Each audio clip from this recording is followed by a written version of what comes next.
Hi, guys. Hello, everyone. Thank you so much for being here. I'm Sabin, the cybersecurity reporter here at Axios. Kudos to everyone for showing up in the 90-degree heat and just like bearing with it. I'm sure the free drinks were a selling point, and I'm okay with that. So thank you for being here. We are here in this very cool vault space. Hopefully you were able to kind of look around and play with some of the demos here. And we're going to chat about AI. Sorry, but not sorry, it's very important, and how it's changing the cybersecurity landscape, bringing new risks, and the new tools to defend against cyber attacks. So if that wasn't what you thought we were going to be talking about, you're in the wrong place, but please stick around. To kick us off, I'm joined by a member of the House Judiciary and Homeland Security Committees and a leading voice in Congress on digital security and tech. Everyone, please welcome Congressman Eric Swalwell.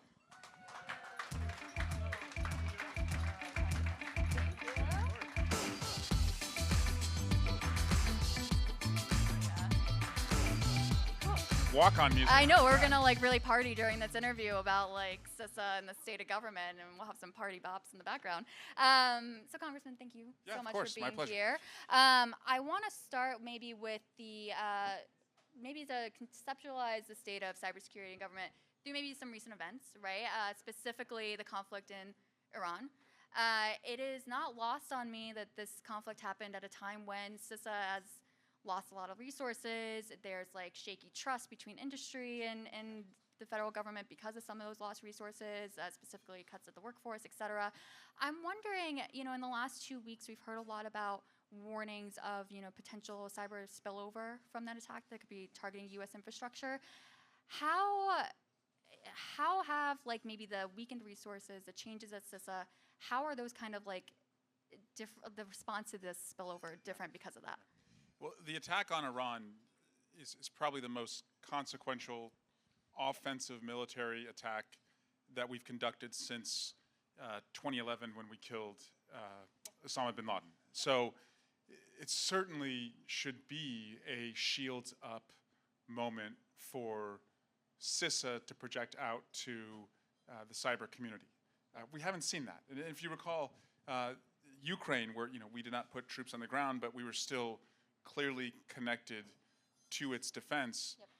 After that, Jen Easterly at CISA led a shields up effort where there was wide knowledge in the industry, in critical infrastructure, that we could be targeted. And we're not seeing that right now. I don't know if that is a intentional decision or if it's because there's just a lack of resources and a lack of Senate confirmed individuals across our cybersecurity resources. So that's kind of the state of play, but that doesn't mean Iran is any less capable and willing to hit us.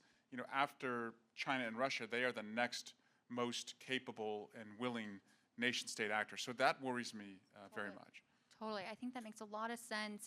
And when we're chatting about CISA, I mean, you and I are probably reading the same stories and hearing from similar sources about just a lot of the upheaval here, right?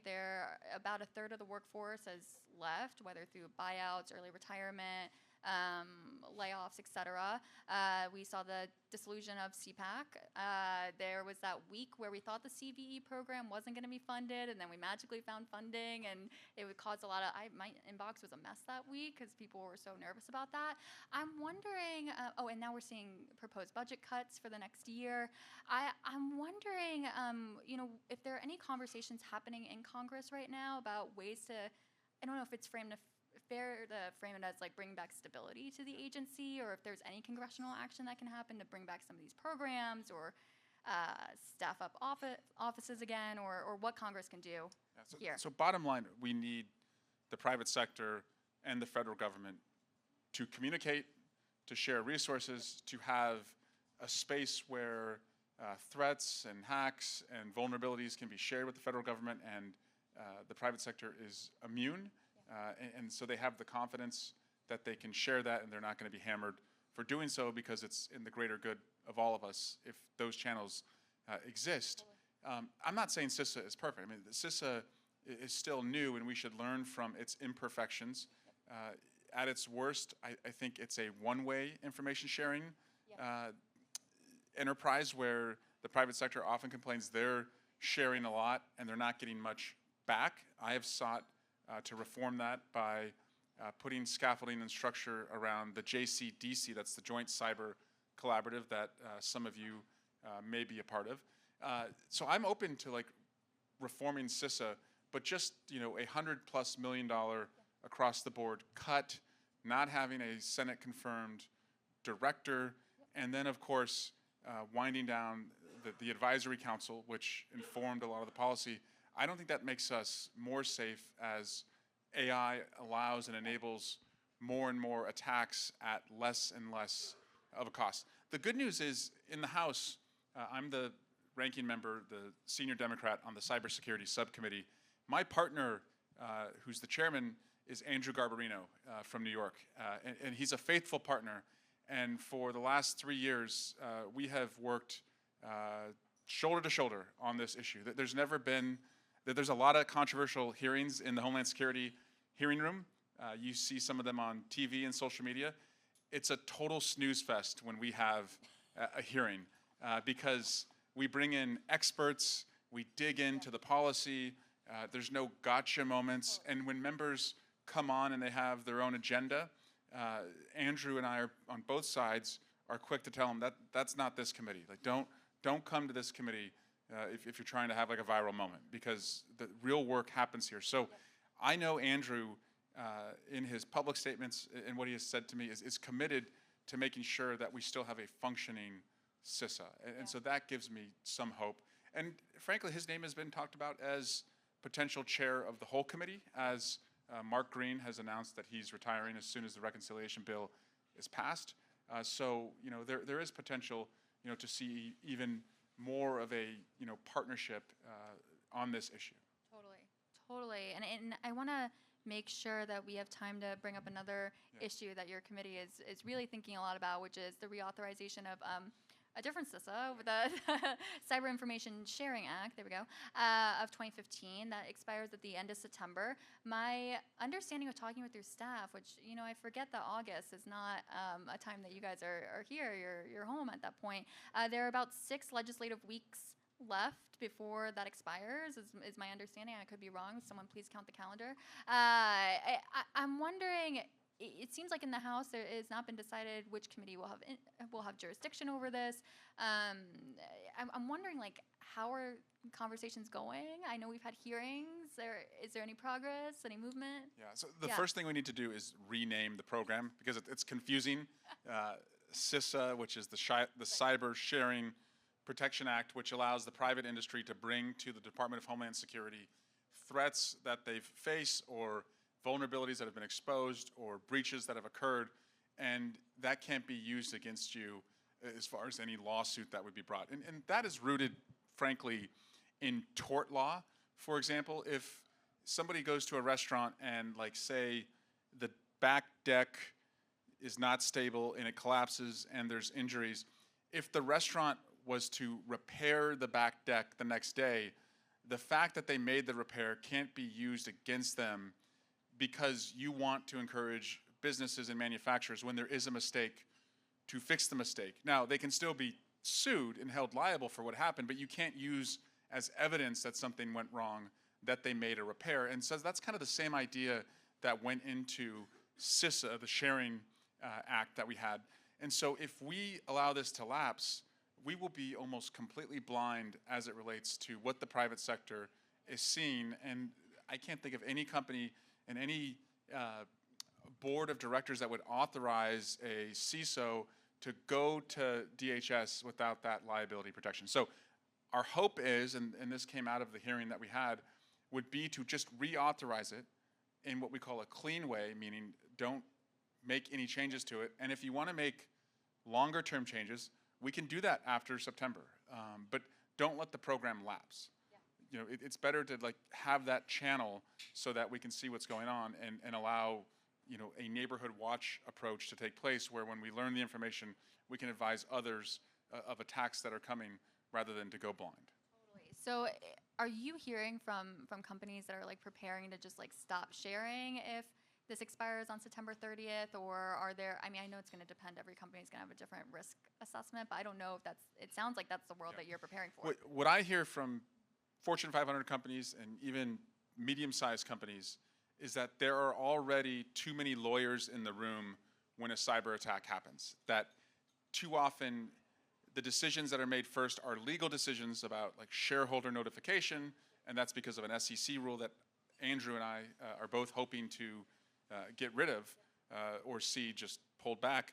So the goal is to reduce the number of lawyers who have to think about what they tell the shareholders, what they tell the government, and if we get rid of this, all this does, as I said, is we go blind, and it limits, it just puts more lawyers in the room and not computer scientists and engineers. So yes, I've heard that there is a lot of anxiety in the medium and Fortune 500 boardrooms about will this lapse. Now, the problem, if I'm being honest, is the Senate, because I think we can probably get this out of the House, but the Senate and its Homeland Security chair over there has a lot of issues with this. But the alternative of going blind, to me, is not one that we want to put on the public. Totally. I think that makes sense. I'm like acutely aware that we have a few minutes left, and I want to make sure I ask you about the big buzzword AI. I'm wondering, how much of a problem it is that Congress is currently trying to wrap its head around the idea that there are going to be new AI-powered security threats. How do we not only help our agencies protect against those, but also help critical infrastructure protect against those at a time when there's an administration that wants to pull back government resources, right? Especially at CISA. How much of a problem is that? Is it just now we have to lean more on public-private partnerships, or how are you thinking this? Let me start with what I see as part of the problem in Washington with many of my colleagues is that they don't understand AI. Yeah. And also, oftentimes, the staff approach to educate their member on AI is, let me bring you the Congressional Research Service briefing on AI, or the think tank scholars on AI. And what I have encouraged my colleagues to do is to share screens with a developer who can walk you through how it works. Yep. Because unless you're in the driver's seat and you see yep. what it can do, you have no business legislating on this. Yep. Because, this is revolutionary. As far as like in the history yep. Of mankind, this could be the most impactful technology that we've ever seen. And it's on us as to whether it's for good and more jobs are created than displaced, or if it has evil and harmful consequences. And so the first thing we should do is as I said, like every member should take it out for a spin and really learn the underpinnings of it. Second, as it relates, so I think as a parent, I have an 8-year-old, a 6-year-old, and a 3-year-old, and I look at my own congressional district, and I see school districts that have a lot of resources, yep. and they're already teaching kids as early as 7th and 8th grade how to use AI. They have coding programs in their classrooms. And then just miles away, I have school districts where they're in broadband deserts. No teacher is able to teach coding, certainly not able to teach AI. And so if you project that across America, like, are we going to have two classes of the workforce? People who learned AI at the earliest of ages and people who didn't. And so just as important as it is to regulate AI and put guardrails in place, especially around privacy, data, licensing, I also believe we have to really think about educating our youth on AI as early as possible so that everyone has those skills. And that's what I worry about more than anything is that you could see a real skills gap. Totally. And I realize that we're basically out of time, and so I want to ask you one last question. Well, you're blessed to have my former colleague Will Hurd, who I hope would agree that he and I, when we were in Congress together and we were both on the Intelligence Committee together, did a lot with this community to learn, understand, and be responsive to its needs. So totally. You are privileged to hear from Will next. Yes, I wanted to sneak in one last question, though, which is that if we're having this conversation in a year, what do you hope we're actually talking about by then that maybe is not relevant yet today? So my hope a year from now is that, again, there's education among policymakers, that our kids have more resources, and we're funding federally and at the state level the ability to teach our kids. And then as a Californian, I have a great interest in making sure when it comes to the creative component of this, that we have in place laws through our trademark and copyright offices, the idea that you can only copyright something that is human created. That is really important to Californians because we feel we could lose an entire industry. But also, you're not putting that horse back in the barn. Like, AI is there. And so it's really on us, as I said, to figure out how to best use it so that it only creates more as far as opportunity and jobs and wealth for anyone who wants to embrace it. And that's, to me, getting it right on AI. Yeah. That's hopefully in a year we'll schedule it now, and we'll be talking Start about the that clock. stuff. Yes, here we go. Well, Congressman, thank you so much. And then everyone, stay tuned. We're gonna have a very cool conversation with Visa, and then I'll be back to close out the night. Thank you.